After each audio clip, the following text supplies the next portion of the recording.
Gemma, ¿te parece si comenzamos?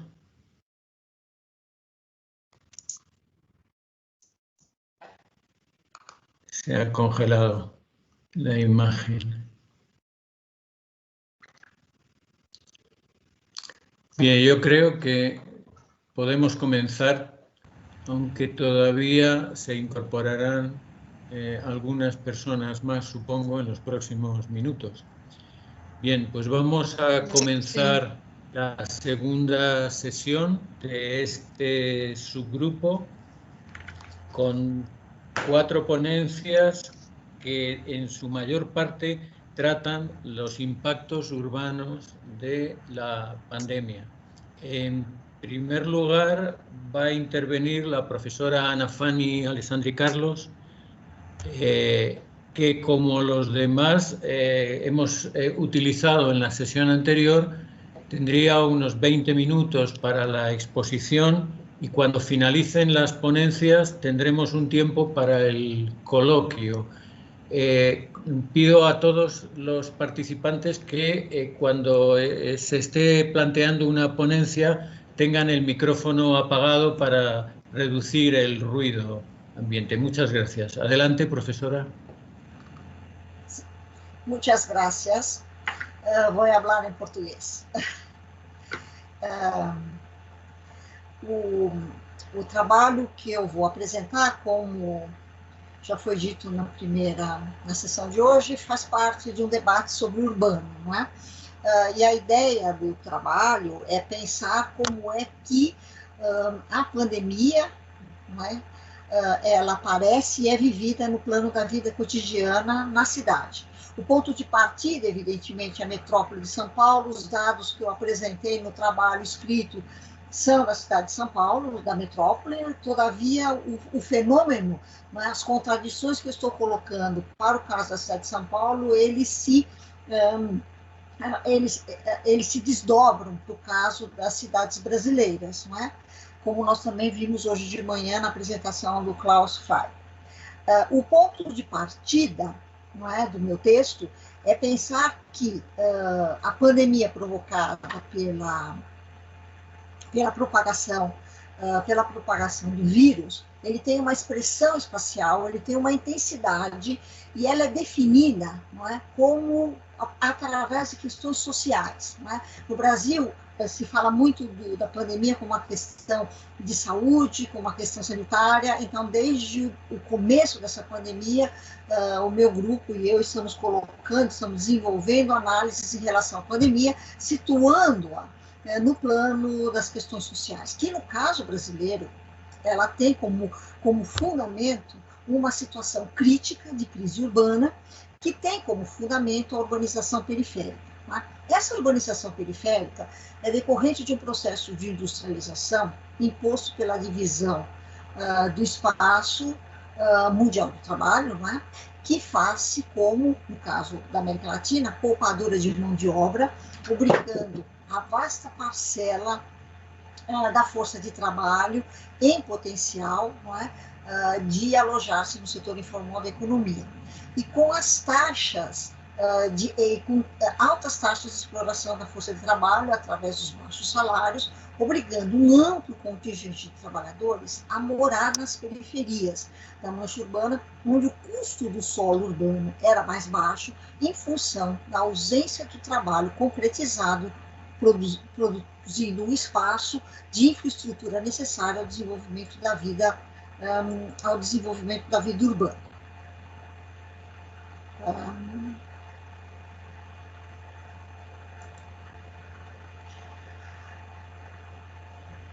Hoje, a extrema concentração da riqueza é acompanhada e ela se vê agravada, não é?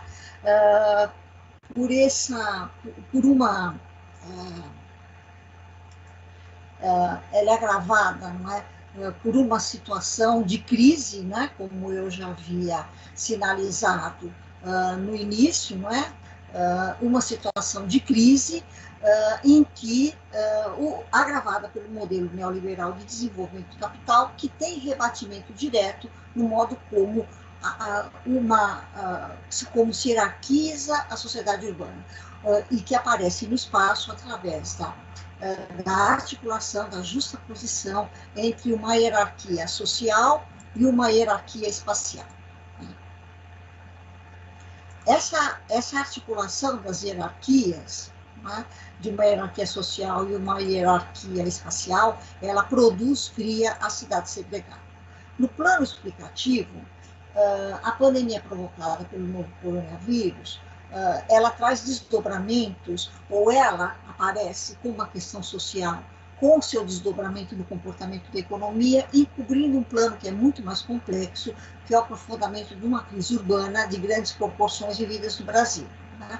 Essa crise urbana, que é produto dessa urbanização periférica, que produz uma diferenciação espacial muito grande, com um aprofundamento da diferenciação de classes, ela é agravada pelo modelo neoliberal orientador das políticas públicas, que se agravam a partir de 2016. Né? O exemplo paradigmático do que eu estou falando é o que no Brasil se convencionou de chamar de emenda do fim do mundo, né, que foi votada em 2016, né, e essa emenda do fim do mundo, ela atacava diretamente os gastos públicos em relação à saúde e à educação, né, trazendo como decorrência imediata o sucateamento do sistema de saúde, que é de importância vital nesse momento para mitigar o problema da pandemia. Né? O orçamento do Estado brasileiro, né, em relação ao Sistema Único de Saúde, perdeu nos últimos 4 anos 20 bilhões de reais. Né? Então, o que acontece é que quando a pandemia chega, ela já vai encontrar um sistema de saúde sucateado, já vai encontrar problemas muito grandes nessa rede de saúde, que é pública e que atende a população. Né? A pandemia com a qual nos deparamos hoje reitera e aprofunda uma desigualdade social que ilumina um período neocapitalismo que eu estou chamando de um período inumano. Né? Esse período inumano é um período que de aprofundamento da desigualdade associado a um processo de acumulação, né, sob o modelo neoliberal, que aprofunda, não é, o buraco numa sociedade de classes que transforma os indivíduos iguais em indivíduos desiguais. Né? Portanto, a desigualdade, ela não é uma condição natural, mas ela é uma condição social e produzida pela história. Né? A pandemia provocada pela Covid-19, ela expõe a realidade na sua crueldade, né? Porque ela aparece o tempo todo na televisão, com números, com dados, com mapas, né, do Brasil, e esses mapas vão revelando exatamente o modo como a Covid-19 vai atacando a sociedade e como é que vai aprofundando o déficit habitacional, flexibilizando os contratos de trabalho, aumentando a informalidade, extinguindo empregos e com isso aumentando aquilo que aparece como miséria. Né? Em seu conjunto, ela acentua, na realidade, essa miséria, ela é reveladora de uma privação do urbano, um estreitamento da divisão do humano, enraizada na prática cotidiana, na indiferença e da privação. Né?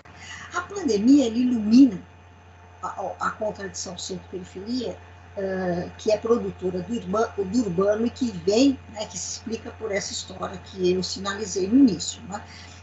Se nós formos analisar a distribuição dos indicadores, né, dos óbitos, dos casos de coronavírus, o que nós temos é que a incidência ela não se faz por acaso, tornando mais claro o argumento de que há uma segregação socioespacial que aponta de forma clara a diferença, o modo diferenciado dos casos de óbitos por Covid confirmadas nas áreas de maior pobreza, mas não é simplesmente área de maior pobreza, são áreas que é preciso qualificá-las, dar um sentido para essas áreas. Né?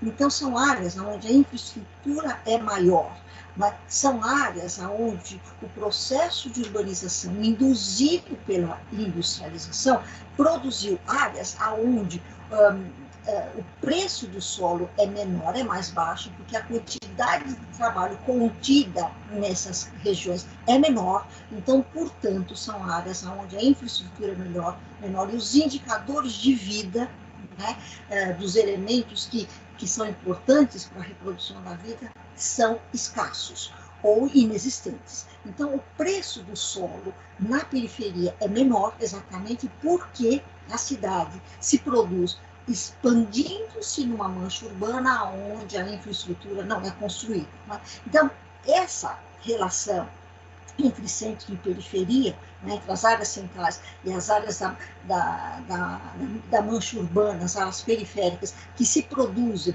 no processo de industrialização, né, que provoca uma urbanização, como eu já disse, poupadora de mão de obra extremamente desigual, ela vai carregar na vida cotidiana uma hierarquia, né, apontando um conjunto de espaços, de áreas, um conjunto de cidadãos que são destituídos de direitos, ignorados por políticas públicas e sem direitos na divisão orçamentária, não é, em relação aos gastos públicos da cidade. Né? E aonde, como eu já falei, o mercado imobiliário ele não é valorizado. Então, são áreas onde não existe esgoto, água encanada, asfalto nas ruas, serviços que incorporam trabalho ao solo. Né? Os dados vão assinalando no Brasil uma extrema concentração de renda. Né? Em 2010, por exemplo, 13% da população paulistana ganhava até meio salário mínimo, enquanto 12% ganhava entre meio e um salário mínimo, que é extremamente baixo. Não é? Outro dado revelador é que os 20% mais pobres da população de São Paulo recebiam apenas 2,69% da renda gerada no município. Né? Então, portanto, não é de se estranhar que a periferia concentre o maior número de uma população expulsa pelos preços do mercado da terra e os preços da habitação nas áreas centrais de São Paulo. Então, como decorrência dessa situação, o que nós podemos perceber é que os dados coletados sinalizam que, efetivamente, as mortes se localizam exatamente, o maior número de mortes se localizam exatamente nessas áreas. A Prefeitura da cidade de São Paulo definiu 10 distritos, que é uma divisão administrativa da cidade, onde os números são os maiores de óbitos num período bastante amplo, de março até agosto. Né? Nesse período que nós temos é que essa distribuição espacial relaciona, portanto, um conjunto de distritos não conectados à rede de esgotos, a uma taxa de renda, a uma taxa de emprego formal muito pequeno, muito menor à média da cidade, a quantidades de família em condição de extrema pobreza se localizam exatamente nesses municípios. Nessas localidades, nesses 10 distritos, nós temos o maior número de favelas do município, nós temos as menores médias de idade ao morrer, isto é, nessas áreas se vive menos, nós temos as menores taxas de emprego formal, que significa dizer que a maioria dessa população vive de trabalhos informais, né? E as maiores médias de tempo de espera para uma consulta médica. Nós também vamos ter nessa região maior número de pretos e pardos. Portanto, o processo de construção dessa periferia, dessa imensa periferia paulistana, também revela uma questão de raça. Não é? Então, o que nós vamos ter é que nessa periferia nós também vamos ter um déficit muito grande de infraestrutura de circulação, o que faz com que a população desta área tenha que andar muito mais tempo no meio de transporte sujo, carregado, lotado, muito mais tempo para o seu lugar de trabalho, que mesmo com o isolamento social eles continuam trabalhando, e o que aumenta o risco de contrair o coronavírus. Nessa região, portanto, se localiza uma população que eu tenho chamado de sem direito à quarentena, porque enquanto o governo do Estado, o governo brasileiro, o governo da Prefeitura de São Paulo produz a quarentena, o chamado isolamento social, uma parcela significativa dessa população da periferia não pode viver, não tem direito a esse isolamento social. Não é? Por quê? Porque é uma parcela que continua viajando para trabalhar independente do isolamento, é uma parcela que vive em áreas extremamente densas, extremamente caóticas, amontoados, então o isolamento se torna cada vez impossível, não é? E o que acontece é que, portanto, essa população sem direito ao isolamento, ela está mais aberta aos riscos postos pela pandemia, não é? Outra situação que impede o não isolamento é a ideia política de um lado. O auxílio emergencial vem de encontro às necessidades desta população subempregada, de emprego informal, sem emprego, né? De precisar desse auxílio emergencial, ao mesmo tempo em que essa sociedade que acolhe, né, ou que recebe esse auxílio emergencial, o recebe de forma humilhante, né?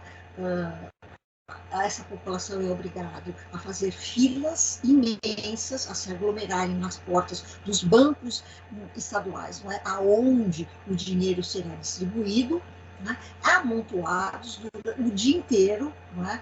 Então, portanto, numa situação de humilhação para receber as migalhas, como se eles não tivessem nenhum direito, né? Como se o auxílio emergencial fosse um favor, né? De um Estado protetor, né?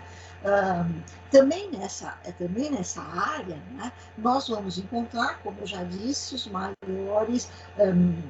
maiores índices, né, de insalubridade, os maiores riscos, não é? E, portanto, é nessa região que nós também vamos encontrar o maior número de desempregados. Um outro dado importante, coletado para o caso da cidade de São Paulo, e que isso se prolonga no Brasil inteiro, é o fato dos despejos, quer dizer, as populações são expulsas das suas casas porque não podem pagar por elas, né? Então, há um registro imobiliário no Brasil que revela os casos de inadimplência da população, né, que não consegue, 60% da população ativa não consegue pagar por eles, que são expulsas das suas casas. Existe, inclusive, uma ação do governo brasileiro em que concorda e diz, não é? Quer dizer, aceita uma política de retomada dessas propriedades pelos bancos, né, num momento de pandemia, né? O Conselho de Direitos Humanos da ONU, inclusive, acusou o governo brasileiro de não estar agindo para impedir os despejos e a expulsão em meio à pandemia. Existe uma campanha nacional de despejo zero, quer dizer, que ninguém seja expulso das suas casas, né? Tem um apoio internacional, não é? Porque eles violam os direitos, não é, em época de pandemia. Então, o que nós temos é exatamente um aprofundamento desses conflitos. Então, o que nós temos é uma periferia que vive nessas condições e áreas centrais, onde também existem contradições entre uma classe média, não é, que está também perdendo empregos, e o home office, que vem subjugar ainda mais essa parcela da população que tem contrato de trabalho, que tem um emprego formal, mas que, através do home office, vê-se a vida cotidiana completamente invadida, são 24 horas ligadas ao trabalho, né? Então, subverte as relações cotidianas, subverte as relações domésticas, subverte a relação com a família, com o home office, e ao mesmo tempo em que o home office vem diminuir os custos de produção, não é? E aumentando os riscos. Não é? Então, nós temos uma contradição entre a periferia e temos contradições dentro dessas áreas. Né? A periferia não é só a área da miséria, ela também é a área dos condomínios de luxo. O centro da cidade são áreas onde tem uma população de graus, de classes diferenciadas, em classe renda de média e média alta, que também vive a pandemia de uma maneira diferente. Não é? Então, nós estamos diante de um fato, não é, que ao mesmo tempo em que a pandemia criou uma crise, o governo brasileiro, sob as mãos de um Estado extremamente conservador, extremamente dominador, não é, autoritário, não é, vai enxugando, né, e retirando direitos, não é, através de um pacote de políticas públicas que existe no governo federal, mas também existe no governo de São Paulo, na região de São Paulo e no estado de São Paulo, no sentido de tirar direitos. né, que foram direitos ganhos na Constituição de 1988. Então, nós estamos vivendo um tempo de urgência, né, e que exigem ações rápidas que permitem a manutenção da vida, e são ações que, ao mesmo tempo, né, exigem dois tempos. São ações do tempo da urgência, né, que nos coloca diante do resultado imediato do direito à vida, quer dizer, essa população precisa ter direito à vida, e, ao mesmo tempo, esse direito à urgência, que nos colocou hoje de manhã no debate sobre a distopia, precisaria ser dialetizado. Esse tempo da urgência é o tempo do direito à vida, que precisam de ações imediatas para sustentar a vida em condições dignas e, ao mesmo tempo, né, exige essas ações de urgência, precisam resgatar a democracia como uma condição básica, precisam inverter o modelo do governo que privilegia o crescimento em detrimento da vida, precisa ampliar ações de solidariedades fortalecidas e reunidas na construção da luta pela democracia, precisa inverter as políticas, né, de retirar o dinheiro aplicado em ciência e pesquisa, iluminando o papel do conhecimento como importante nesse momento de hoje. Então, nós temos essas condições de urgência, mas, ao mesmo tempo, nós não podemos nos privar do fato de que é preciso que essa crise, e que esse cenário emergencial, que esse tempo presente e desse direito à vida que não está sendo levado em conta, é necessário não esquecer que, sustentada ou conseguindo resolver os problemas de urgência, ainda temos outro problema muito grande para resolver, que é jamais perder o tempo do devir, questionando e a necessidade de inverter a lógica neoliberal que está se aprofundando e, nessa condição, aprofundando a crise urbana que penetra na vida cotidiana como um movimento de tirar direitos, né? O plano conceitual também merece um debate muito importante. No caso brasileiro, a desigualdade tem sido naturalizada. E a noção naturalizada de desigualdade vem acompanhada, por exemplo, do debate sobre populações vulneráveis. Né? Essas populações vulneráveis não são populações pobres. Né? É preciso qualificar o que significa pobreza, é preciso qualificar qualificar o que significa vulnerabilidade. Não é? Se trata de uma sociedade de desiguais, não é? Que são indivíduos desiguais, que são tratados de forma desigual, não é? E que o que explica essa desigualdade são questões muito profundas na nossa sociedade que precisam ser atacadas. Não é? Então, o plano da urgência, né, que é esse plano num cenário distópico, requer ser dialetizado. São dois tempos, o tempo da urgência e o tempo da utopia, que devem caminhar dialeticamente sem que né, sempre que a urgência, que a manutenção da vida, impeça de pensar uma sociedade para o futuro. Porque se nós não pensarmos essa dialética entre essa urgência e essa utopia, o futuro será um futuro de perdas do que foi conquistado ao longo da civilização. Então, essas são algumas questões que a pandemia ilumina, não é? E que nós precisamos lidar com ela. Obrigada. Muchas gracias, profesora. Quisiera confirmar si está en la sala Georgina Isunza, porque... Sí, acaba de entrar. Sí, acaba de entrar. Aquí ando. Sí, muchas gracias. Perfecto.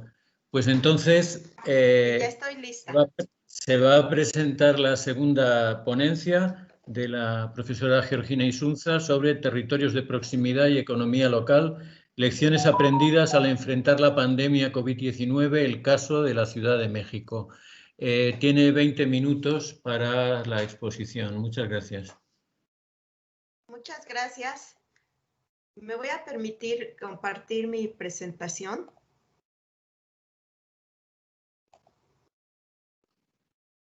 Bueno, como aquí nos interesa destacar cuáles son esas actividades económicas y esos efectos tan devastadores en los territorios que permitieron generar algunas iniciativas locales innovadoras.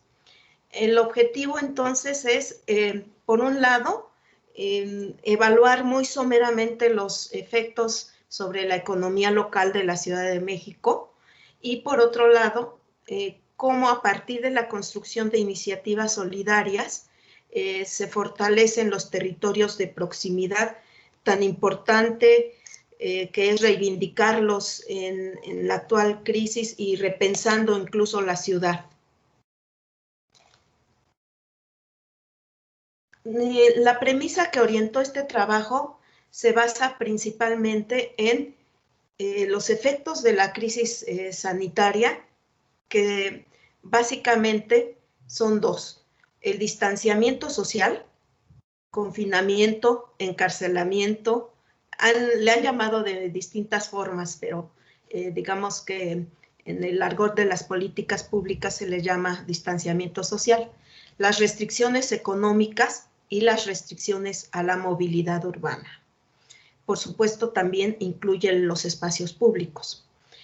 Y a partir de esto, analizo las iniciativas de varios colectivos urbanos como maneras de enfrentar la crisis y de gestionar el conflicto. Considero que esta crisis es de tal dimensión, de tal envergadura, que permite o representa una oportunidad muy importante para generar estas iniciativas de los colectivos urbanos. Y por supuesto, a partir de estos tejidos y de estas redes solidarias se tejen también territorios de proximidad. No voy a profundizar mucho porque hay muchas cosas en común respecto a los modelos de gestión epidemiológica en el mundo, pues son el distanciamiento social, las restricciones a la actividad económica y a la movilidad. Pero digamos que un rasgo distintivo, una modalidad que asume el Gobierno de México es justamente implantar un semáforo para regionalizar las decisiones de control epidemiológico. Y este semáforo se basa fundamentalmente en la ocupación hospitalaria. Hoy la Ciudad de México está en semáforo naranja, pero más cercano del rojo. Y así cada región, a los gobiernos subnacionales como autoridades sanitarias, se les confiere la función de dictaminar qué color de semáforo asumirán en función de los indicadores de cada entidad. Las actividades afectadas, pues prácticamente fueron todas, pero se dividieron en las esenciales y las no esenciales. Las no esenciales pues cerraron y en la medida en que avanza el color del semáforo van abriendo algunas industrias manufactureras, comercios, sobre todo comercios locales y algunas, digamos, trabajadores por cuenta propia de pequeña escala, actividades de pequeña escala que se vieron muy afectadas ante el confinamiento sanitario. ¿Qué son los territorios de proximidad? Bueno, hay varias dimensiones o varias nociones que explican esta categoría.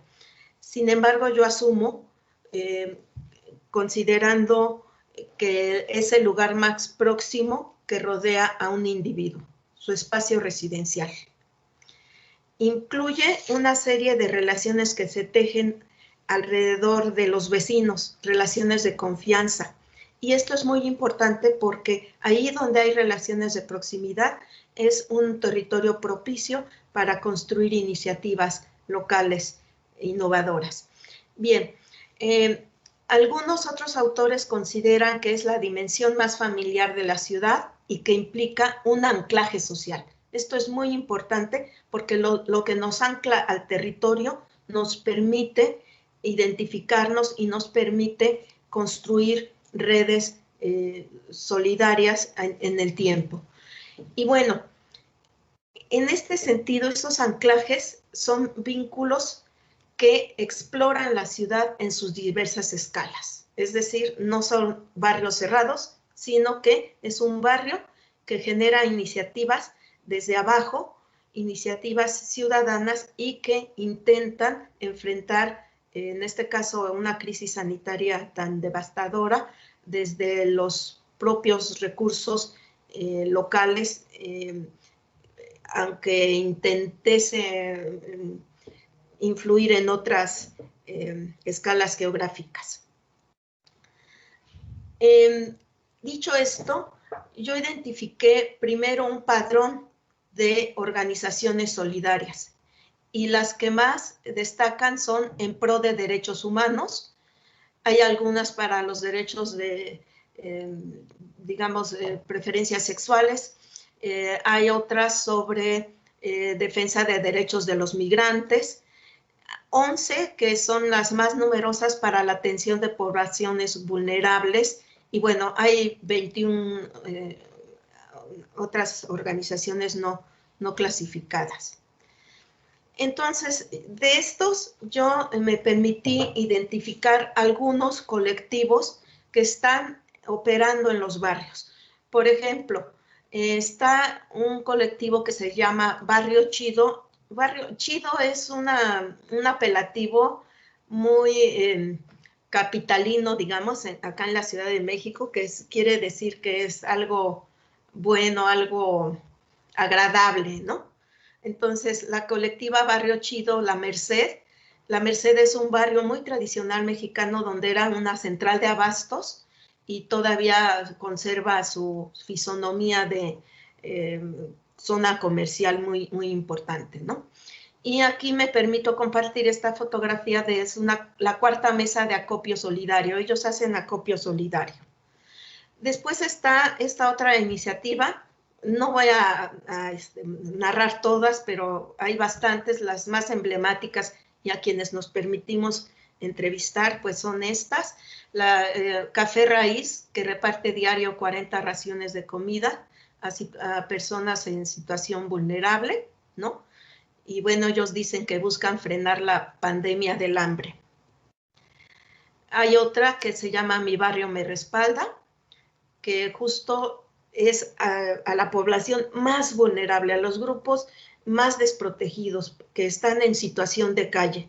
Por ejemplo, trabajadoras sexuales que se vieron muy afectadas en esta pandemia porque además la desconfianza de los contagios, ¿no? Entonces, estas personas se les da un apoyo de alimentos y despensas para que puedan subsistir en esta época de manera, pues, por lo menos con lo mínimo indispensable, ¿no? Algo muy importante que detecté, que la mayoría de redes solidarias operan con tecnologías de la información y comunicación, las TICs famosas.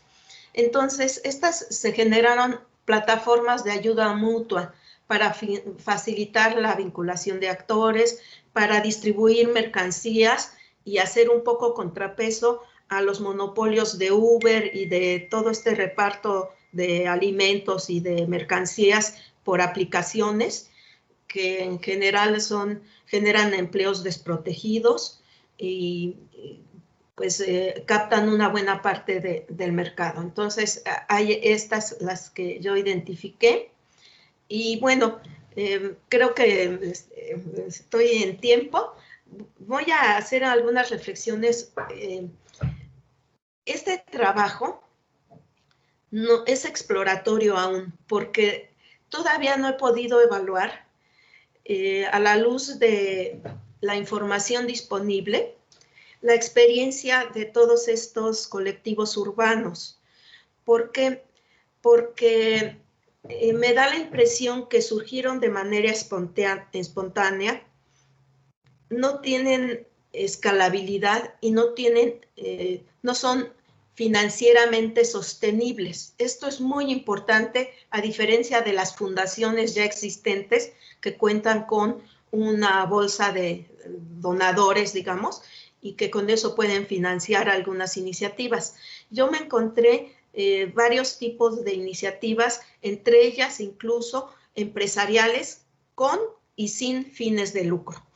Sin embargo, hay todo un mercado y toda una serie de necesidades sociales desatendidas que, a las cuales estas iniciativas desde el barrio abonan, ¿no? Entonces, Estas fundaciones, por ejemplo, oscilan entre la filantropía y el asistencialismo y construcción de redes solidarias. No sabemos si llegaron para quedarse. Hay otras emergentes que son justamente ante la gestión de un conflicto. O sea, son redes que surgen para gestionar un conflicto y estas sí construyen mucho mayor proximidad, mucho mayor lazos sociales, relaciones de confianza, el mutualismo, la economía solidaria, son algunas de sus características. También vi que hay la mayor fragilidad son justamente en estos barrios como el de La Merced, como el de Iztapalapa, como el de Xochimilco, como muchos barrios que pueda yo citar, que están en una situación muy vulnerable y que tienen una fragilidad no en cuanto a organización, sino en cuanto a enfrentar el reto del financiamiento, ¿no? Y bueno, hay un grado alto de incertidumbre sobre la permanencia y la escalabilidad. La escalabilidad nos referimos como un elemento de gobernanza, es decir, la capacidad que tengan de establecer redes con otros actores locales incluyendo los gobiernos, y con otras organizaciones que pudieran fortalecer sus iniciativas. Entonces, la escalabilidad también nos permite replicar experiencias exitosas en otras escalas geográficas. Entonces, esto es incierto, no se sabe. Y bueno, lo que queda muy, muy claro es que están aquí, tienen voz y cumplen una función social importantísima, ¿no? Y bueno, ya lo mencioné, todos estos se basan, las redes se construyen a partir de plataformas o aplicaciones tecnológicas y muchas de ellas operan como redes para el abasto local, ¿no? Entonces esto es muy importante y es lo que yo les quiero compartir. Muchísimas gracias. Muchas gracias. Bueno, pasamos al tercero de los trabajos, cambiamos ahora de escala. En este caso, el trabajo es sobre la distribución regional dos impactos económicos da COVID-19 en Portugal y sus autores Iván Tartaruga y Fernanda Esperoto. Cuando quieras, Iván. Muchas gracias. Bom, boa tarde, bom dia a todos. Eu vou já abrindo aqui, compartilhando a apresentação.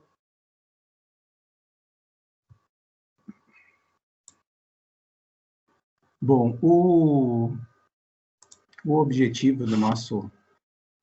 Aqui, compartilhar.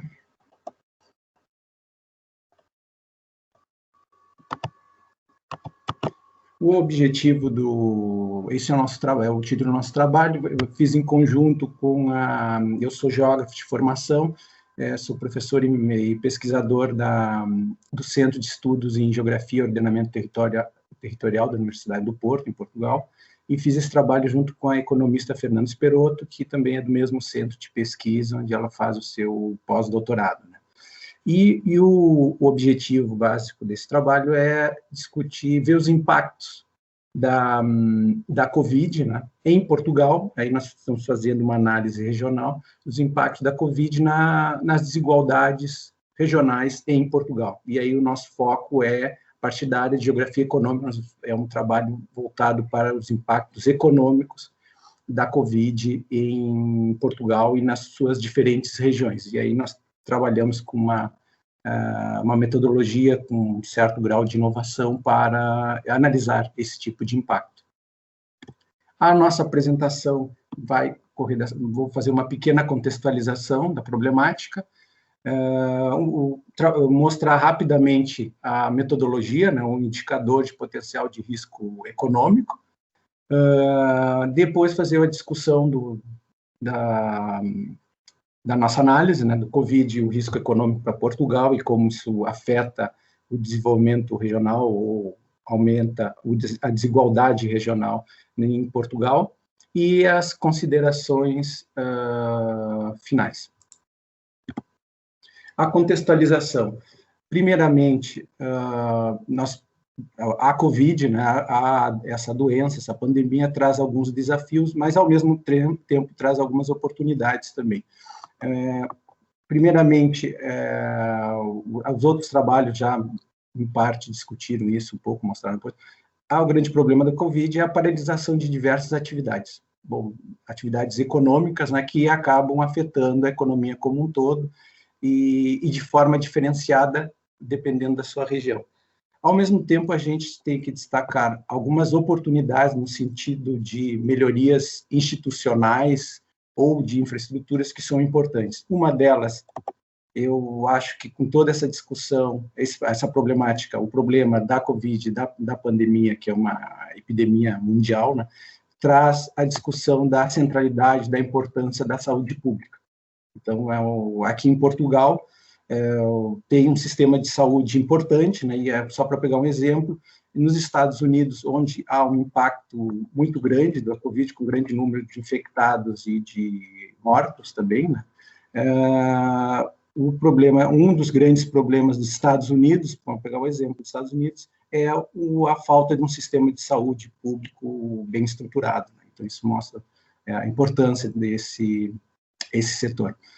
Outro elemento importante, e aí mais para o lado da economia, né, as cadeias curtas de produção, que elas se fortalecem agora, principalmente na área alimentar, tanto a produção como a comercialização. Então, as cadeias curtas de produção acabam se valorizando em situações de pandemia, com confinamento, problema de transporte, mesmo de comercialização de produtos, né. Outro ponto muito discutido, principalmente aqui, não só em Portugal, como em toda a União Europeia, né, a necessidade de uma volta, um retorno às políticas de substituição de importação, que até há pouco tempo pareciam um pouco deixadas de lado.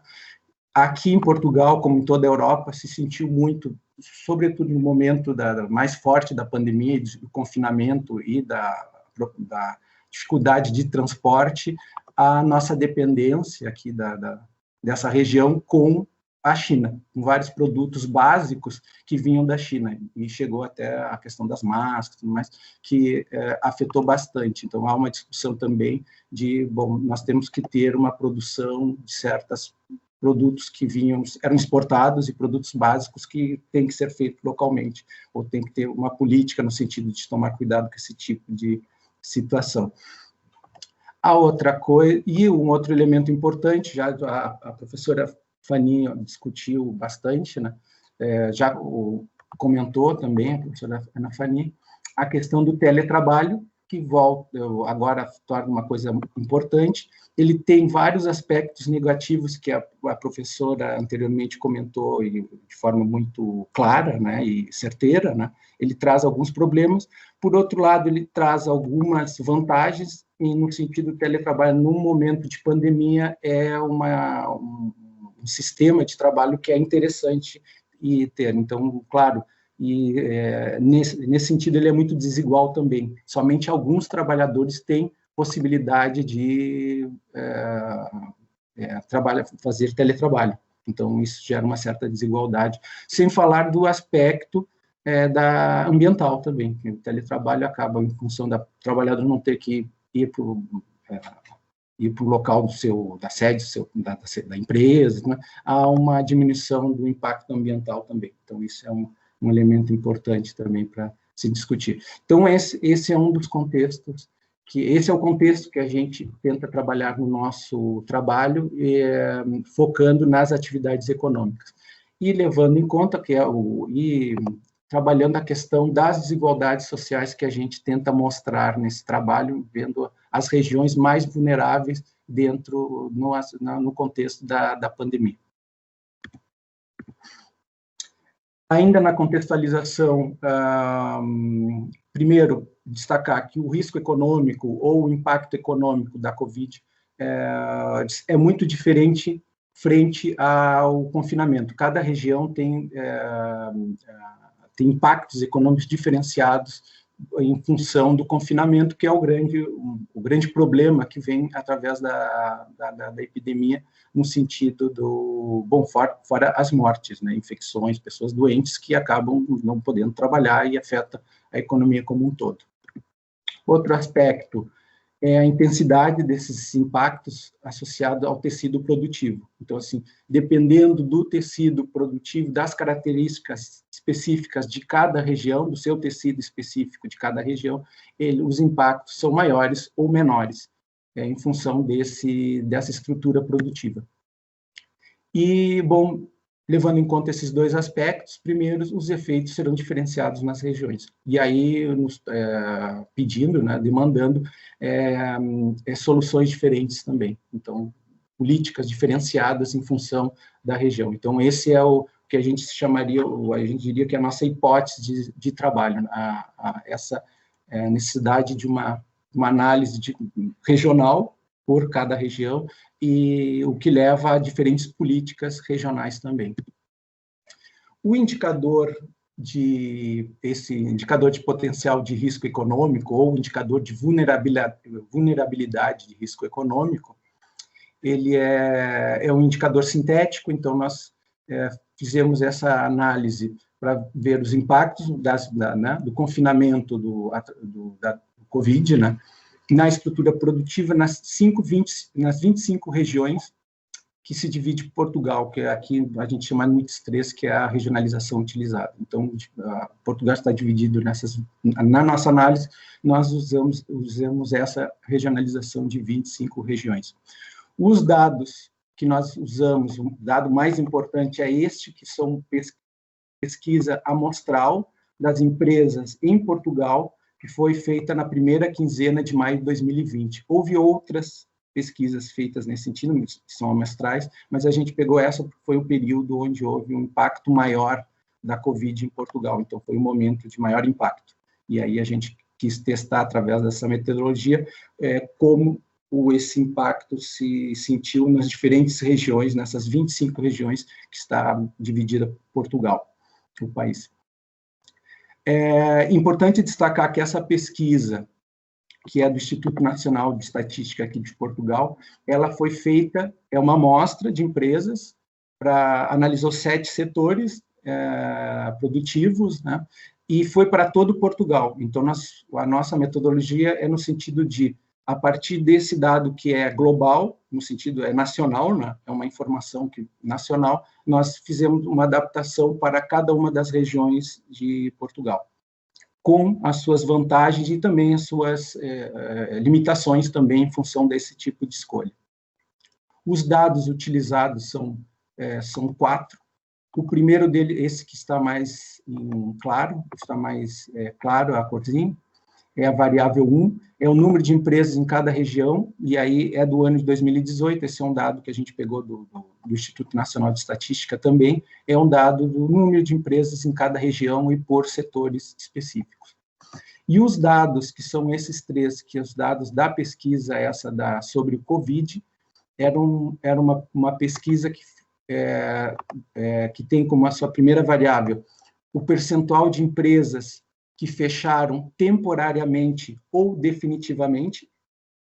O outro, a variável 3, é o percentual de empresas por estimativa de redução de volume de negócio, quer dizer, cada empresa informava a estimativa da redução do seu volume de negócios. E, da mesma forma, o último é o percentual de empresas por estimativa da redução de empregos. Então, havia 5 categorias, nesses 2 últimos, a variável 3 e a variável 4, eram basicamente 5 categorias que variavam no caso, volume de negócios ou redução de empregos, era inferior a 10%, a segunda era entre 10% a 25% de impacto, até a 5, que era superior a 75% de impacto, tanto na redução de volume de negócios, quanto na redução de empregos. Então, a partir dessas 4 variáveis, nós construímos o nosso indicador de risco. E os setores que foram utilizados foram esses 7. Esse é uma limitação da pesquisa, né, da pesquisa feita pelo Instituto Nacional de Estatística, então nós não podemos fazer um recorte maior, que foram esses 7 setores, desde a indústria e energia até outros serviços, informação, comunicação. Então, esses foram 7 setores que nós analisamos. Eu vou passar as duas, aqui são as duas etapas, ou duas fases do indicador. No primeiro, nós calculamos as taxas de risco por variável, aquelas 3 variáveis da pesquisa do INES sobre o Covid, né? Onde aqui tem, basicamente, uma média aritmética ponderada das variáveis em função dos impactos, tipo, a primeira, que é a 3, que é o impacto das empresas que encerraram ou que fecharam definitivamente e temporariamente. Essa aqui é a variável 2A, que é temporariamente, as empresas que fecharam temporariamente, e a segunda, que é a variável das empresas que fecharam definitivamente. Obviamente, as empresas que fecharam definitivamente têm um impacto maior, por isso o peso 13 e aqui é o peso 1. E aí, tudo dividido por 4 em função de ser 4. Bom, e respectivamente as outras também com a metodologia parecida para cada um dos tipos de variáveis, a variável 3 e a variável 4 também, esta da redução do volume de negócios, e a última, que é a estimativa de redução de empregos, que reflete o desemprego. E na segunda etapa dessa metodologia, nós temos os indicadores, e agora sim regionalizados, porque na etapa primeira era o dado, nós só trabalhamos com dados nacionais de Portugal. E aí nós fazemos, a partir de cada peso do impacto do Covid para cada setor econômico, nós fazemos basicamente um quociente locacional, né, da taxa de risco vezes o número de empregos em cada setor específico, numa região específica de Portugal, sobre todo o número de empresas, empresas, né, na região em análise. E aí nós fizemos um somatório, a partir desse somatório nós temos um indicador para cada região de Portugal, do impacto do Covid na economia de cada região. Então, é uma proxy desse impacto. Aqui, isso eu vou passar rapidamente, só para mostrar. Bom, Portugal, diferentemente de México e Brasil, das duas apresentações anteriores, é um país pequeno, em torno de um pouco mais de 10 milhões de habitantes, e a área bem menor também. Então, isso também facilita esse tipo de análise do nacional, fazer uma análise regional. Bom, os resultados, as taxas de risco indicaram as empresas mais impactadas, né, pelo Covid. Basicamente, são esses 5 os setores mais impactados. O primeiro, que é alojamento e restauração, ou seria alimentação, que é muito claro. No caso de Portugal, principalmente Portugal, que esses últimos anos cresceu muito na área de turismo e baseado nesse tipo de atividades. E as outras 4, respectivamente. Aqui um gráfico por região, e aqui já com dado regionalizado, onde nós temos quanto maior o indicador, pior a situação, maior impacto econômico. E aqui nós temos as 25 regiões de Portugal, aqui um outro gráfico mostrando em grupos, né? Então aqui a gente já vê uma diferenciação muito clara do impacto econômico em cada uma das regiões. Aqui, nós mostramos os dados regionalizados, a distribuição, né, territorial desse indicador, todo o continente, e as duas regiões autônomas, que são os arquipélagos. E aí nós vemos aqui Algarve, que é uma região turística importante em Portugal, que foi a região mais impactada. Basicamente, o sul de Portugal foi bastante impactado.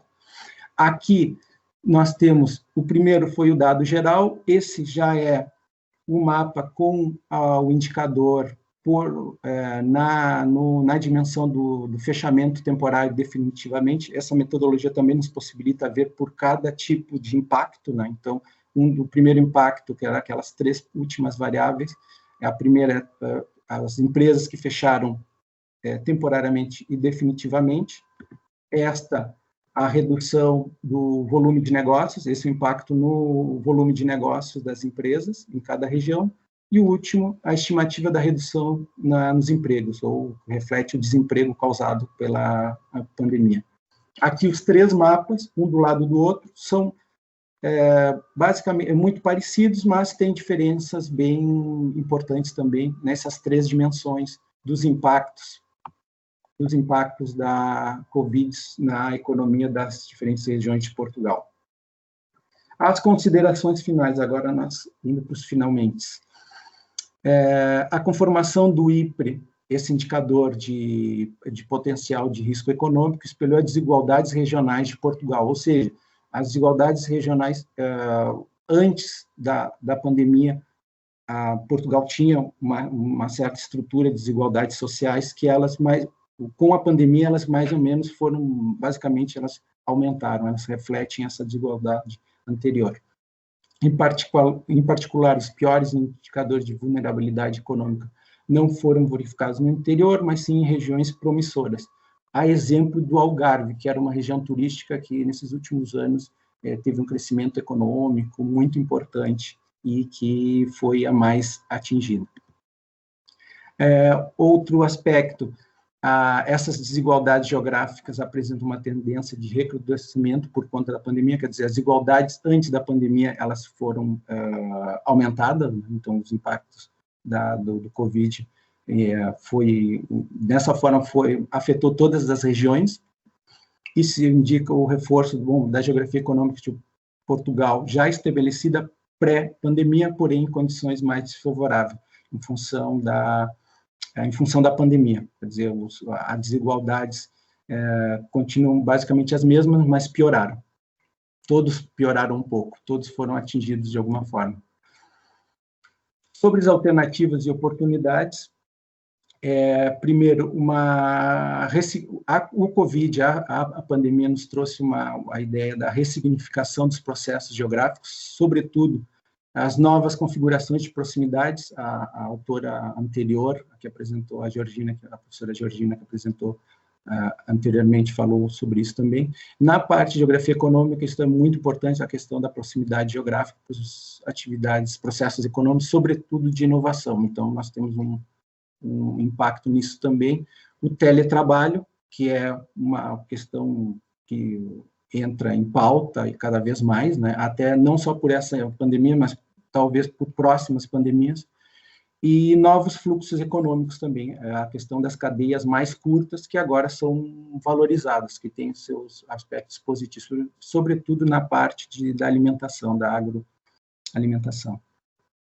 E tudo isso fortalece também a ideia, né, o cuidado das políticas públicas, né, para esta pandemia, para enfrentar os impactos econômicos que vamos ter para os próximos anos, né, no mínimo 3, 4 anos aqui em Portugal, se projeta o impacto econômico forte em função da pandemia, e, claro, esperando também, talvez, no futuro, outras pandemias de outros tipos de vírus também.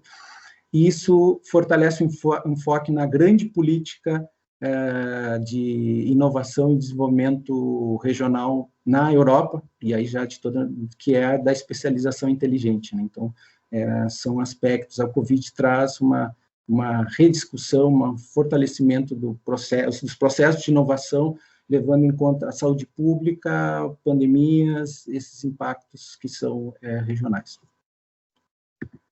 Então, era isso que nós queríamos apresentar, e dentro do tempo estabelecido. Muito obrigado pela atenção de vocês. Muchas gracias. Pasamos al último de los trabajos, en este caso, centrado sobre la región metropolitana de Salvador. Rafael de Aguiar, Carla no sé cuál de ellos, Carla Galbao. Quando queiram. Boa tarde a todas e todos. Vou tentar projetar aqui minha tela.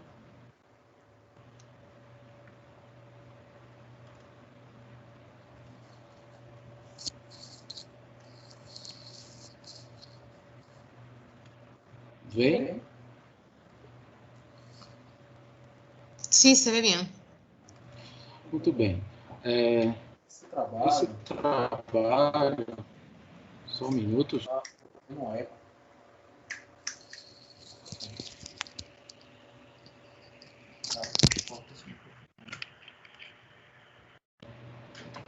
Desculpa, a gente está ouvindo um eco. Nosso trabalho vai apresentar, portanto, uma reflexão sobre a governança metropolitana e o enfrentamento à Covid-19 aqui na região metropolitana de Salvador. Esse é um trabalho que foi escrito... Agora não se vê a apresentação.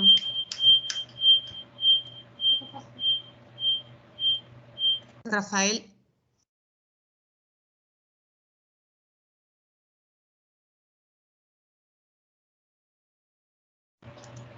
Oi, gente, vocês não estão vendo a apresentação? Não se vê agora, Rafael. Sí, sí se ve. Yo sí la veo. Yo la que no lo veo, entonces, perdón. Sim? Ahora sí. Perfeito. Não, tudo bem. Bom, esse trabalho foi feito por mim, sou professor do Departamento de Sociologia aqui da Universidade Federal da Bahia, e pela professora Carla Galvão, que é professora do Departamento de Ciência Política. Nós dois somos pesquisadores do Observatório das Metrópoles aqui do Núcleo Salvador. Nós gostaríamos de dividir a nossa apresentação para poder dar uma diversidade aqui também. Então, muito bem, o objetivo desse trabalho foi analisar as relações intergovernamentais do governo do Estado da Bahia e das prefeituras dos municípios da região metropolitana de Salvador quanto às medidas de enfrentamento à Covid-19.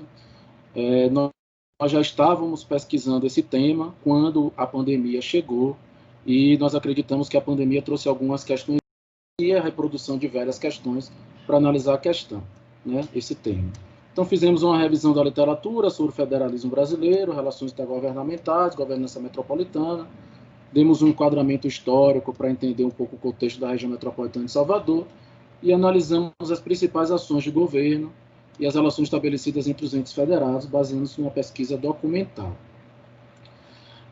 Bom, até então, a questão metropolitana não vinha sendo muito evidenciada na abordagem da Covid-19 no Brasil, apesar da relevância das grandes cidades na concentração da população e do número de casos aqui no nosso país. Vários trabalhos já vêm demonstrando a importância da rede, da hierarquia urbana na disseminação da Covid aqui no Brasil, entrada por São Paulo, grande metrópole nacional, a passagem para capitais estaduais e, posteriormente, para os demais estratos da nossa rede urbana. Então, para nós é importante pensar na região metropolitana, principalmente também para pensar em estratégias de enfrentamento que ultrapassem um pouco as territorialidades do município.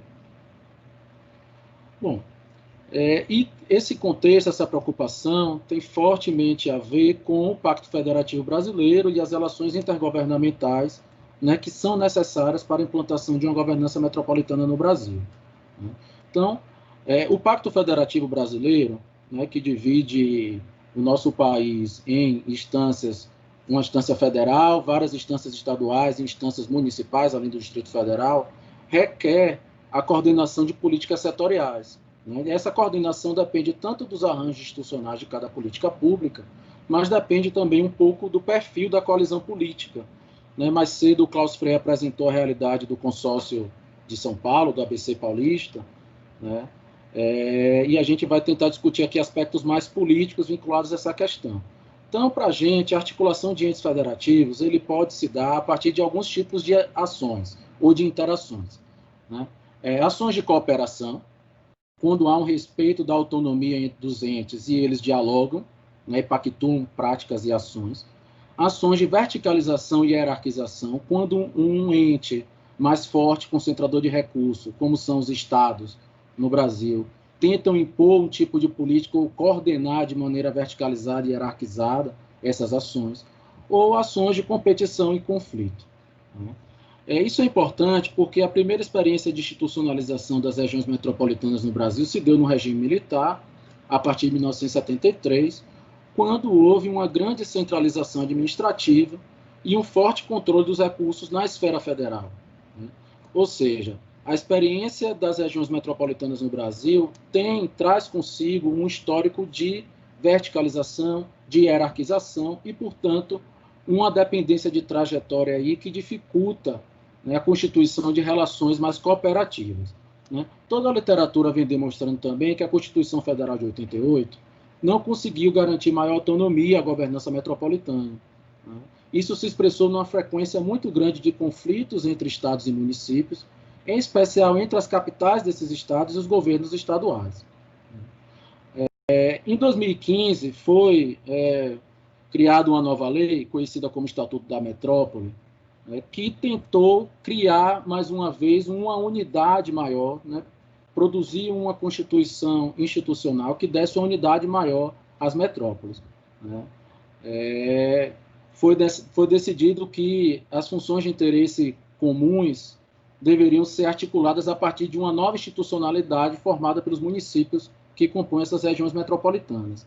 E aí fica uma questão, né, se esse Estatuto das Metrópoles garantirá a governança metropolitana no Brasil, ou se vai arriscar reinserir a lógica centralizadora do marco original, na contramão do acúmulo do período democrático. Isso é uma questão ampla, isso ainda a gente não tem como analisar, porque foi uma lei que ainda não pegou, está em processo ainda de institucionalização, essas novas instituições. Então, falando um pouco da região metropolitana de Salvador, Salvador é uma cidade que se localiza no estado da Bahia, né, um estado do Nordeste brasileiro, e hoje ela é formada por 13 municípios, né, era formada inicialmente por 11, 2 se desmembraram ao longo dos anos 90 e depois foram acrescidos mais 2 municípios. A região metropolitana de Salvador tem algumas características importantes e alguns desafios específicos. Primeiro, ela é caracterizada por uma macrocefalia. Em 2010, dados do Censo Demográfico, Salvador, que é a capital, o polo dessa região metropolitana, concentrava 79,2% da população da região e quase 55% de todo o PIB. Então, há desigualdades relevantes entre os municípios, em termos do PIB, em termos da distribuição de recursos tributários, indicadores socioeconômicos, de uso da terra. Isso dificulta, né, a implementação de estratégias de cooperação, porque a desigualdade é muito grande.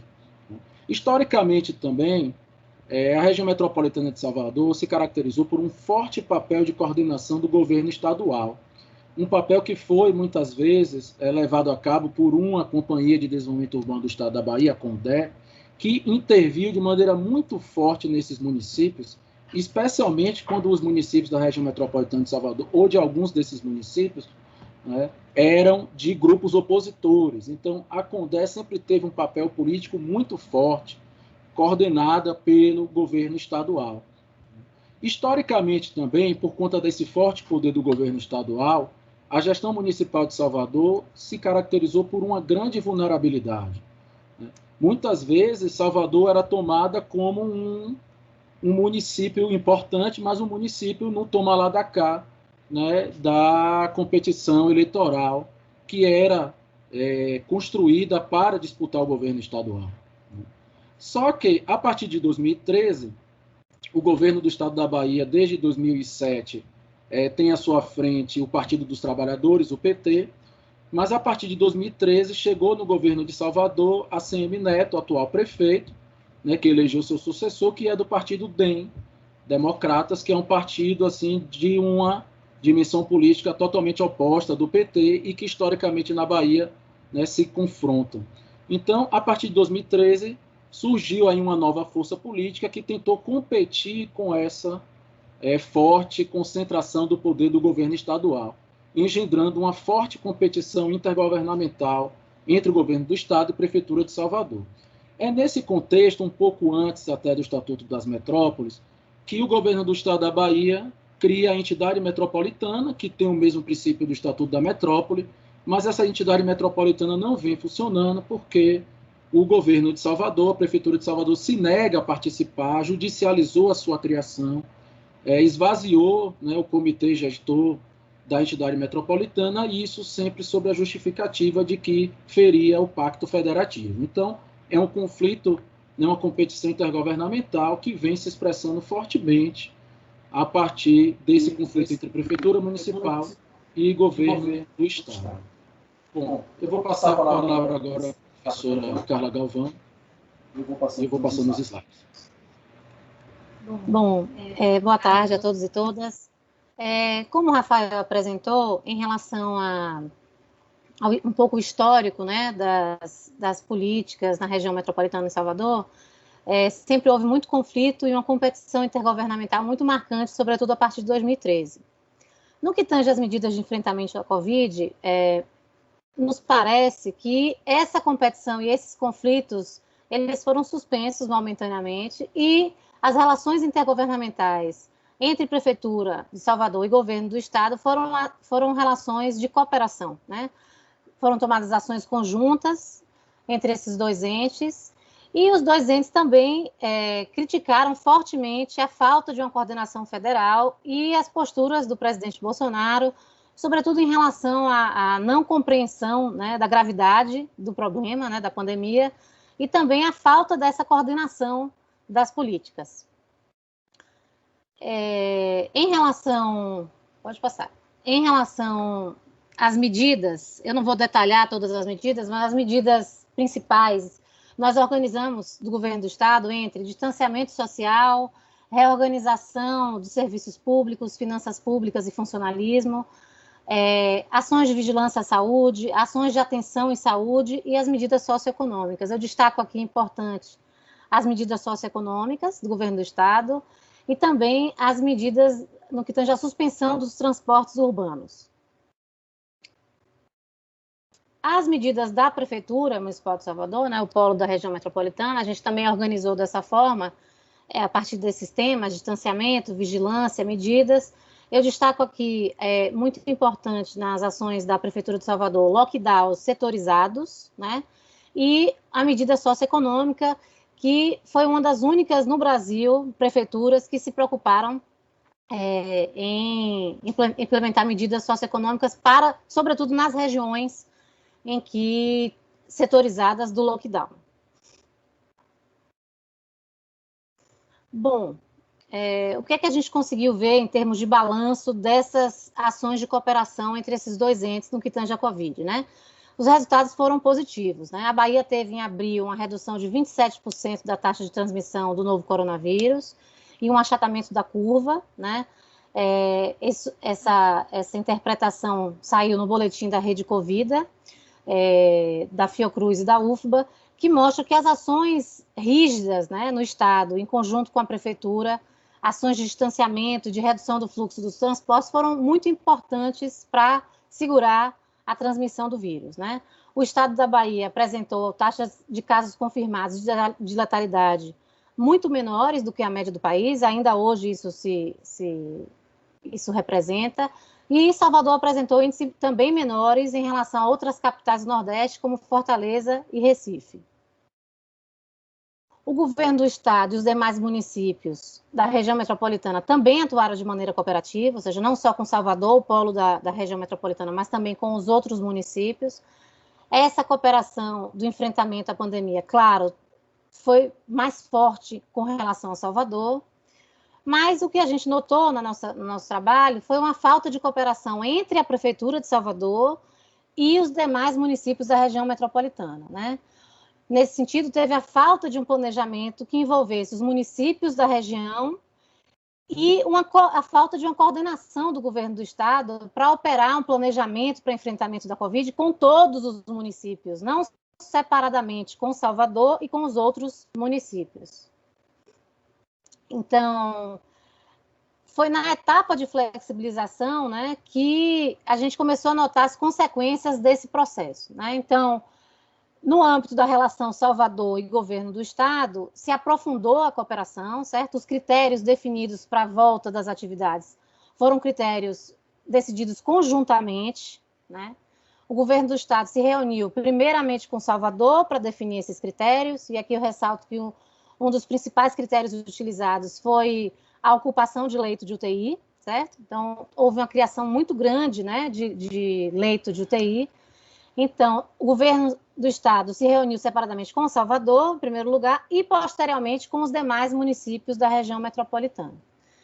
Então, essa reunião, houve também uma reunião dos prefeitos da região metropolitana de Salvador, e mais uma vez, como o Rafael já havia apontado, esse problema em relação à participação de Salvador na entidade metropolitana, aqui também, nas estratégias de combate ao Covid, os prefeitos da região metropolitana se reuniram sem a presença de Salvador, que é a cidade polo da região. Então, o que a gente pôde perceber é que essas ações, elas foram planejadas de modo fragmentado, certo?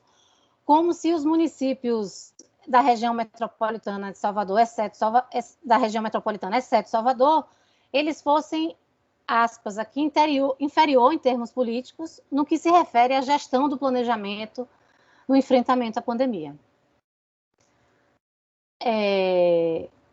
A gente localiza isso como um problema, outros trabalhos aqui também já se referiram a isso, porque é uma estratégia, né, de enfrentamento que desconsidera a relevância dos fluxos, da mobilidade e da rede urbana, e acaba planejando essas medidas muito mais pensadas em termos do território município, e não pensada em termos de uma região. Claro que a gente não pode negar que o governo do estado realizou várias audiências com diversos prefeitos do estado para coordenar e pactuar essas ações, mas na região metropolitana de Salvador permaneceu um vácuo, né, no sentido de que essas ações e esse planejamento fosse feito pensando a região metropolitana, né? Essa falta de articulação e de cooperação, e mesmo de uma governança metropolitana mais eficaz, se converteu, a gente pode perceber, em conflitos explícitos entre os gestores municipais, sobretudo na hora da flexibilização. Então, a pergunta que a gente se faz é: por que a região metropolitana não tem sido um eixo importante no planejamento das políticas públicas? A gente já viu isso historicamente, mas aqui agora, mais especificamente, em relação às políticas públicas de enfrentamento ao Covid, né?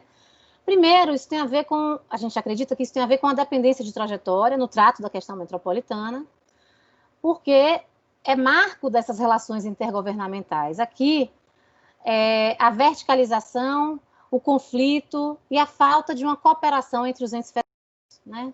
Além disso, há uma ausência de incentivos e constrangimentos institucionais mais evidentes para a construção de uma governança mais cooperativa. Como o Rafael colocou também, o Estatuto da Metrópole não deu conta ainda, né, de construir ações e planejamentos metropolitanamente, né?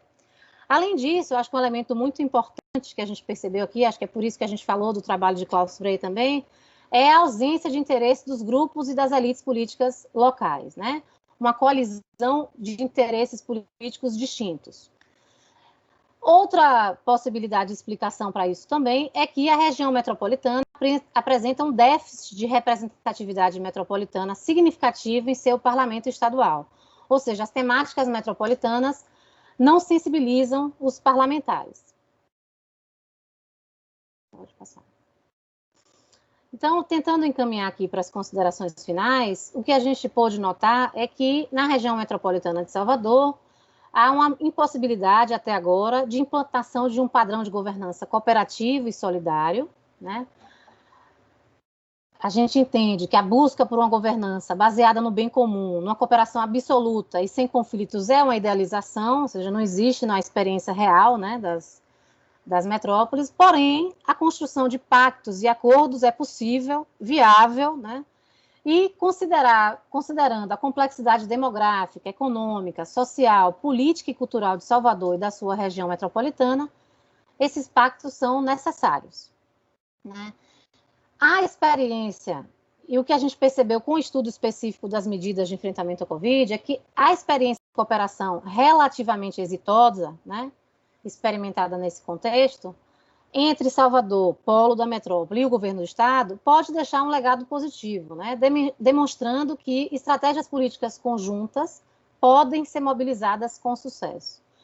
Aqui a gente ressalta que essas estratégias conjuntas, elas foram prioritariamente estabelecidas entre a Prefeitura Municipal de Salvador e o governo do estado. Não existiu, né, embora tenha sido exitosa nessa relação, não existiu uma cooperação entre todos os entes, todos os municípios da região metropolitana. E no trabalho a gente apontou que esse legado relativamente positivo, né, dessa cooperação entre os entes, ele ia enfrentar um desafio com as eleições. Agora, passadas as eleições, o que a gente percebe é que o resultado eleitoral indica uma tendência à ampliação dos conflitos, né, porque há uma polarização importante entre as principais lideranças políticas do estado, que é exatamente o prefeito de Salvador e o governador do estado, né? Porque esses resultados indicam, de um lado, o fortalecimento do DEM, que é o partido do prefeito, e de outro, um crescimento de dois partidos, o PSD e o PP, que atualmente são base do governo do Estado, além do peso do PT, que é o partido do próprio governador, né? Então, o que a gente percebe é que, se a gente pensa em termos de coalizão política, os resultados eleitorais nos fazem acreditar que, para o futuro, a tendência é de mais conflito e não de cooperação. Então, é isso que a gente tinha para apresentar aqui no tempo que a gente tem. Eu agradeço. Muchas gracias a todos los ponentes. Tenemos 25 minutos para el coloquio y en ese sentido, quienes quieran intervenir, por favor, si marcan donde aparece una mano para que les demos la palabra, y agradecemos si las intervenciones son breves para facilitar una mayor participación. Así que queda abierto el turno de palabra.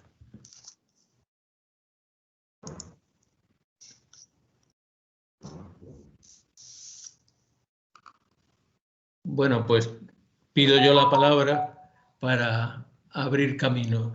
Yo quería hacer un comentario, una pregunta a las tres ponencias iniciales. La cuestión tiene que ver con en qué medida la COVID-19 piensan que está suponiendo una ruptura o una profundización en los problemas y en las contradicciones anteriores. Esa sería la cuestión general. En concreto, a la profesora Ana Fani, ella ha marcado muy bien cómo los problemas sociales previos generan una mayor vulnerabilidad o una mayor intensidad de los problemas de enfermedad y también, supongo, los impactos socioeconómicos de la pandemia en aquellas periferias, digamos, que tenían una base social más frágil. La cuestión es, ¿ha habido una evolución de esta distribución a lo largo del tiempo o se han mantenido las desigualdades a lo largo de estos meses? Es decir, si es un mapa, digamos, estático o ha habido cambios que intensifican o modifican las tendencias iniciales. A la profesora Georgina Isunza, la cuestión es que ella en ese sentido nos ha hablado de las iniciativas de una serie de colectivos urbanos. Mi pregunta es si esos colectivos ya existían antes de la pandemia y han tenido que adaptar su acción a las nuevas necesidades o son colectivos que surgen al calor, digamos, de la pandemia. Y en ese sentido creo que plantea una cuestión interesante y es la existencia de plataformas de economía colaborativa que de verdad es colaborativa, que no es Uber u otros similares, ¿no? Y en esa misma línea a Iván y Fernanda les quería preguntar una cuestión, y es que ellos han señalado que también la COVID refuerza los contrastes previos en el mapa geoeconómico de Portugal, lo que iría en la línea de decir que no ha cambiado el mapa, se han aumentado las desigualdades. Pero tenía una duda con el Algarve, con el sur. ¿El Algarve era un espacio, digamos, con una situación negativa antes de la pandemia o al contrario, como espacio turístico, de turismo masivo, tenía una evolución dinámica y aquí ha habido una ruptura? Porque eso no me quedó muy claro. Gracias.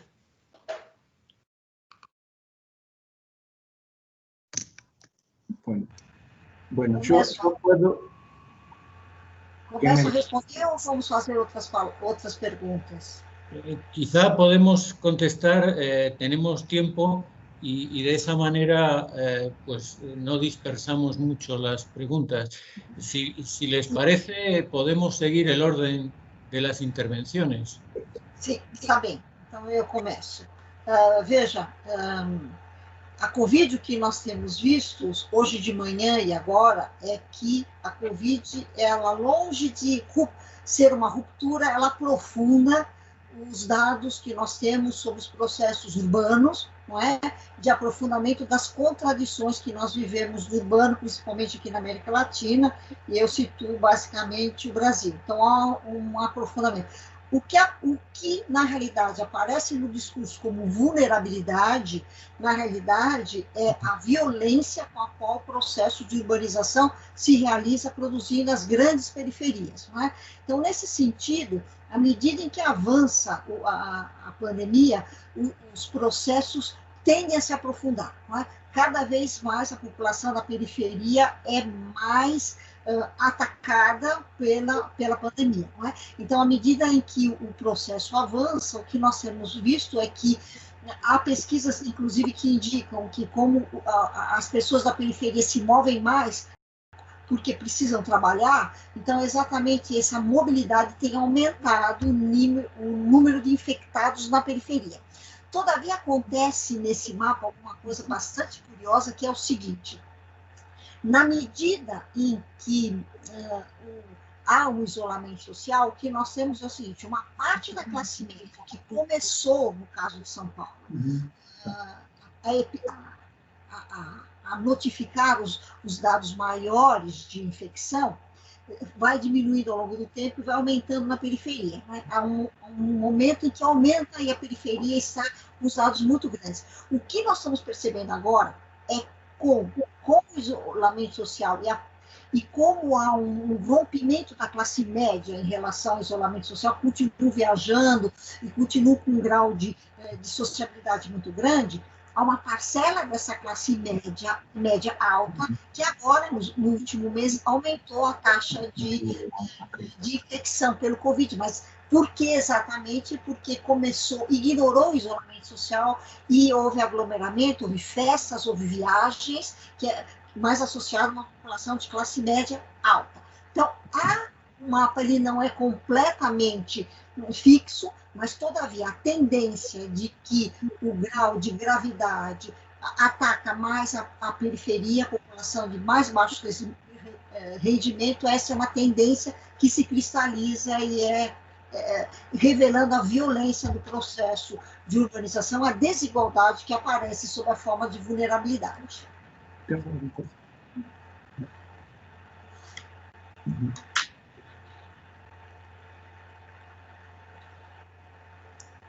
Profesora Georgina, si quiere intervenir.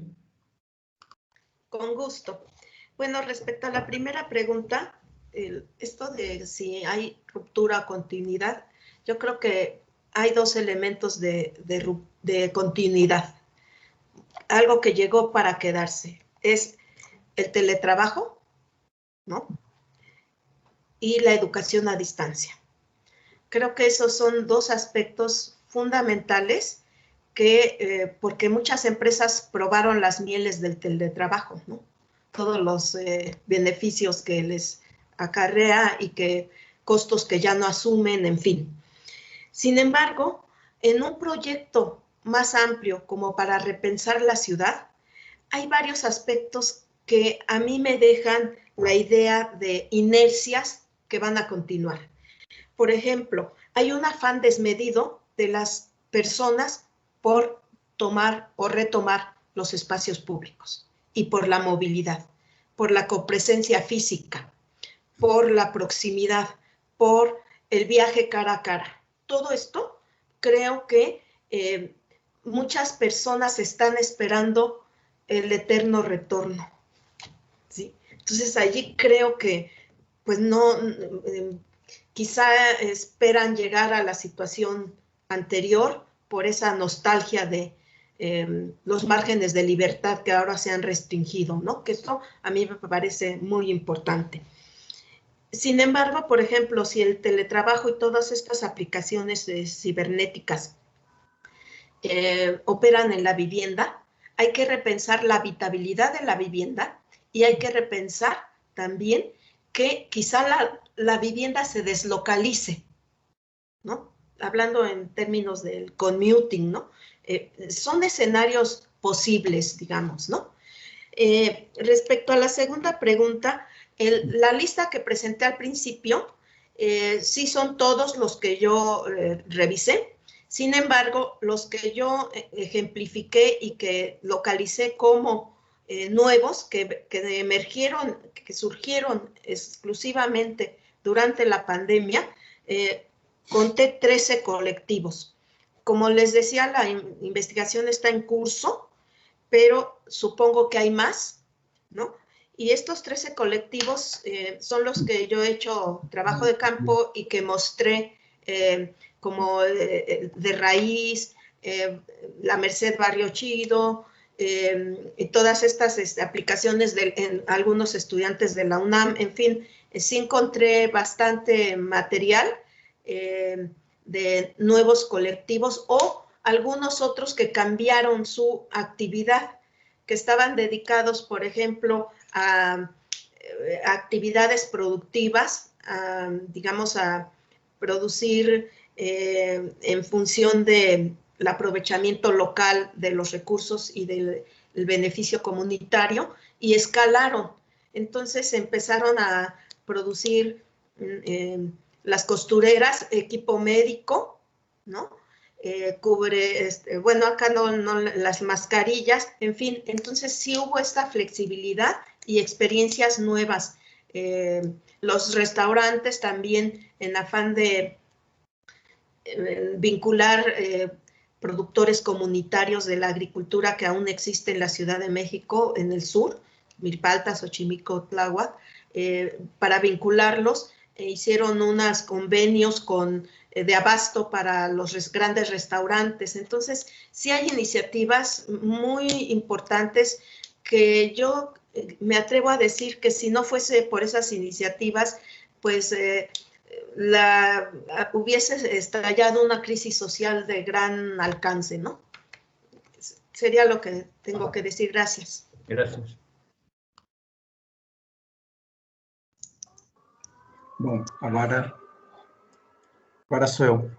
Bom, quanto à primeira pergunta do professor Ricardo, sobre os impactos do Covid, realmente reforçaram as desigualdades regionais em Portugal, de um modo geral, né?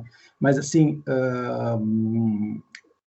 de qualquer forma, como eu comentei rapidamente na apresentação, ele, de alguma forma, abre algumas oportunidades. Eu tinha comentado sobre a saúde pública, né, que acaba tendo uma centralidade, uma importância maior, a questão das cadeias curtas, né, sobretudo na área da alimentação, o teletrabalho, que volta a aparecer também, e um elemento que eu acho importante também, da mesma forma que a professora Ana Fanny comentou sobre a periferia sofrendo mais nas cidades, aqui em Portugal se deu da mesma forma.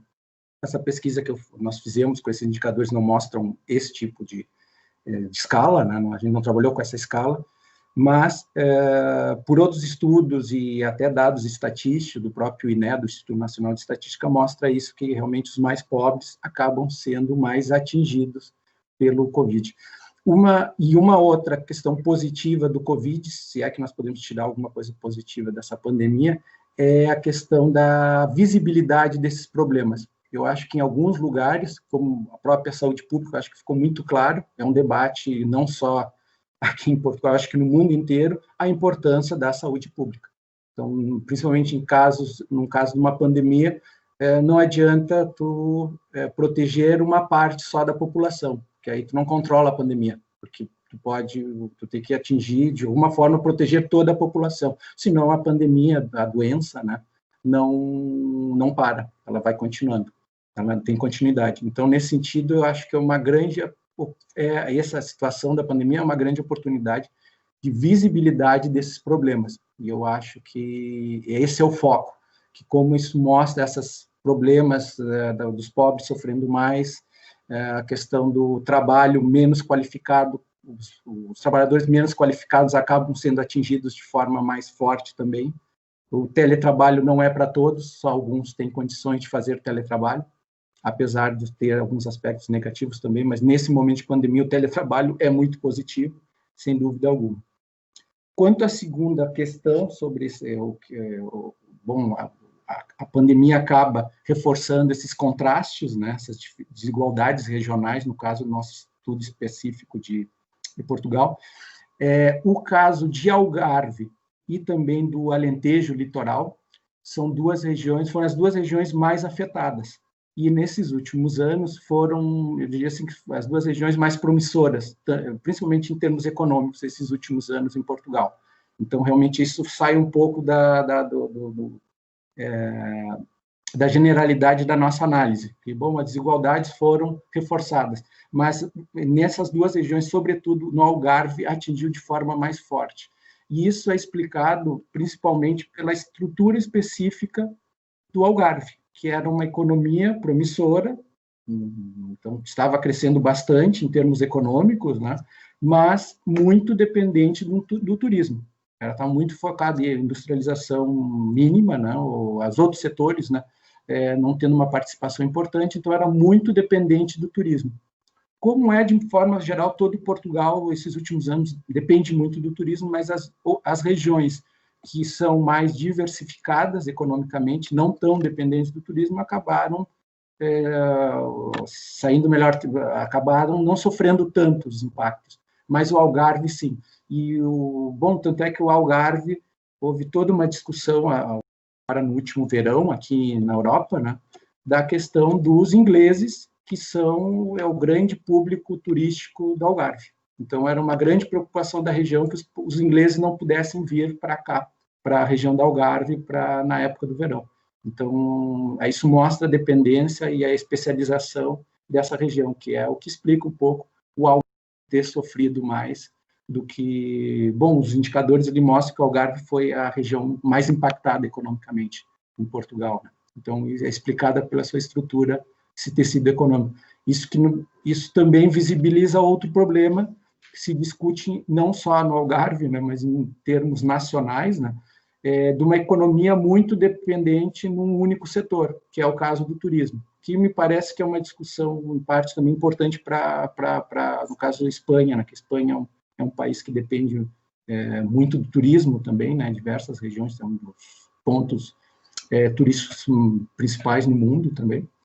Então, é explicado por essa estrutura, que visibiliza esse tipo de problema também, que eu acho que entra em discussão. Era isso. Gracias. El profesor Rafael Arantes ha pedido a palavra. Oi, boa tarde, gente. Eu tenho uma pergunta para o Ivan e para a Fernanda, acho que muito na linha do que ele acabou de responder. O Ivan comentou que em Portugal houve um debate público, né, sobre a volta das políticas de substituição de importações, e eu queria saber, Ivan, se houve um debate público exatamente sobre essa questão da centralidade do turismo. Mais cedo, o Pablo Cicolella, né, ele falou aqui da monocultura do turismo, né, e eu venho de uma cidade, Salvador, que tem investido muito nos últimos anos numa estratégia, né, de atrair visitantes, né, uma coisa muito voltada para fora, e acho que essas estratégias hoje do turismo podem abrir um flanco aí para serem questionados. Então, só queria saber se houve um debate público nesse sentido. Uhum. Posso responder? Bom, já vou respondendo. Sim, houve um debate público, está tendo ainda, né, esse debate público sobre a questão do turismo, né? Então, depender muito do turismo é um problema. Isso se reflete, sobretudo, na área aqui chamam restauração, que é a parte de restaurantes, bares, né? Então, isso atingiu muito. O desemprego é muito grande nessas áreas, né? Então, isso colocou em discussão, o país não pode depender unicamente do turismo, até porque essa pandemia ainda não acabou, poderão haver outras pandemias, né? Então se discute muito isso. Então a necessidade de uma certa diversificação do processo, até porque o turismo com certeza vai continuar sendo um setor importante, mas de alguma forma tentar relacionar esse turismo com outras áreas, ou diversificando essas regiões. Então não só apostar unicamente no turismo, talvez como um pequeno exemplo, né, uma pequena alternativa, um turismo vinculado aos setores produtivos específicos da região. Então, sei lá, produtos locais que são interessantes. Então, assim, tu liga o turismo à estrutura industrial da região. Então, bom, se há um corte do turismo, bom, a estrutura industrial continua. Então, isso seria uma possibilidade de alternativa, essa relação do turismo com outras áreas, porque obviamente não vai acabar o turismo em Portugal. Não, a discussão não é essa, né? Mas de alguma forma, como diversificar e como tornar o turismo mais resiliente para próximas crises, né? Desse sentido, principalmente no caso de uma pandemia. Né? Muy bien, no sé si hay alguna palabra pedida. Hay un comentario que pregunta una persona que ahora no identifico. Georgina Isuza. ¿Qué papel juega el turismo local en Portugal? Creo que es la pregunta, ¿no? En Portugal. Sí. Bom, é muito importante. O turismo local é bem importante em Portugal. E aí, da mesma forma que eu respondia para o anterior, para o Rafael, né? Eu acho que é nesse sentido de tentar tornar o turismo mais resiliente e as regiões mais diversificadas economicamente, né? Não dependente unicamente do turismo. De alguma forma, relacionar na economia, na geografia econômica, a gente trabalha com o conceito de variedade relacionada, né? Da estrutura econômica, né? Então, assim, relacionar o turismo, o setor de turismo a outras áreas, no sentido de diversificar as regiões. Basicamente o que eu respondi quando relacionada à resposta para o Rafael também. Sin intención de ser yo ponente, que no lo soy, sí, por el caso de España que se ha mencionado, creo que se puede comparar bien con el caso de Portugal, porque concretamente las regiones donde el impacto negativo de la COVID está siendo mayor en términos económicos y sociales son claramente las regiones del monocultivo o de la monocultura turística de las islas y del Mediterráneo, pero es interesante tener en cuenta que algunas de estas regiones, en concreto las Islas Baleares, que son uno de los focos turísticos, estaban